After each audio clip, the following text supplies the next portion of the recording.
Omukadde Makone Napeyoko omutuuze ku kyalo Lunangate mu ggombolola erolengedwa ati y'omu ku bantu 114 abaakosebwa omuliro ogwayokya ennyumba ezisoba mu 224 mu Desemba w'omwaka oguwedde ne Januwali w'omwaka guno mu disitulikiti y'e Nabiratuuku. Olunaku lwanga 28 Desemba lwafuuka ekiro eky'entiisa gy'ali ne banne abalala mu kitundu omuliro bwe gwasaanyawo ennyumba zaabwe na buli kintu kye baalina.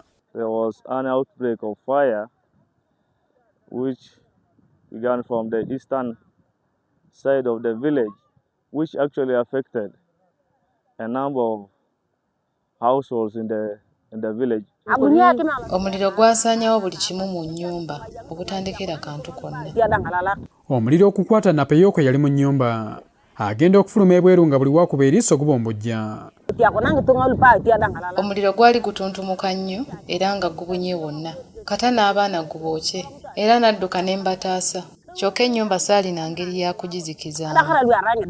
Ono ne bazzukulu be 10 bali mu mbeera ya kusoberwa kubanga naawe okusula wakuwammanta era olumu basula mu mpewo nga babuliddwa abawo obubuddamu. Ekiro tulina okunoonya we tusula. Olumu batuggulira kyokka olumu tubulwa era ne tusula mu mpewo. Okusinziira ku Emmanuel Longeso Lorika, ssentebe w'eggombolola y'olulengedwa ati omuliro gwakasaanyaawo amaka 186 mu ggombolola eno ne guleka ebikumi n'ebikumi by'abantu nga batunula mpwangali. That's a sort of a local store, a granary. So whereby if we go now and check, there's nothing inside. Ne mu disitulikiti y'e Kotido abaabe bali ku lubaba olw'omuliro ogwasaanyaawo amaka agasoba mu 6 mu ggombolola 5 okuli Kotido West Division, Rwengine, Panyangara, Napumpum, Nakaperumoru ne Kanaiya. Kotiang was burnt. Here in Panyangara, some villages in Panyangara were burnt. Some villages in West Division, imagine the municipality, were burnt. As a division, we have registered 4 cases. One is here, which is in Lokochil. We have another one in Oyaktoy. We have another one in Tesio. And the last one in Lolet Koyan. Omuliro ogumu kigambibwa nti gwakolezebwa abaana abaalekebwa waka ne batandika okuyiga emmese okufuna ekyokulya. Kyokka wakati mu kwokya emmese omuliro ne gukwata ennyumba paka kusaanawo. In this season, there are many rats. And the young ones always hunt for the rats. So when they find, they get some fire. That's why you see the whole of this place burned like this. There is a culture of indiscriminate burning of bushes in an attempt to rejuvenate the grass. But these fires have devastated areas, including recently some homes were destroyed.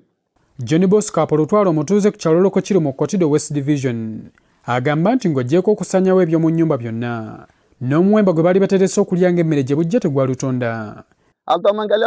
Omwemba gwonna gwe twali tukungudde twaguteresa mu kadde waffe naye gwonna gwasaanyewo omuliro kadde ekyokulya tetulina.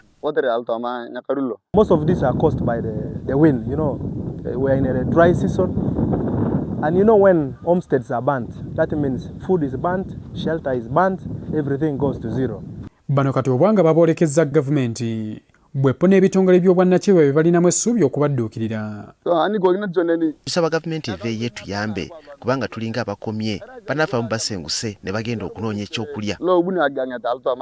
My message to the Prime Minister, the Minister of Disaster is please come and rescue the NRM children, come and rescue the people of Kotido, the people of Karamoja.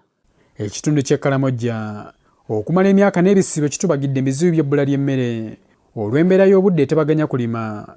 Kati nga bwe kyegattiddwako omuliro gwasaanyizaawo buli kimu oyinza okugamba nti kajjamponi abalagadde mu bbwa era beetaaga okuyambibwa mu mbeera zonna. Habat Kamoga, NTV ya Kawungezi.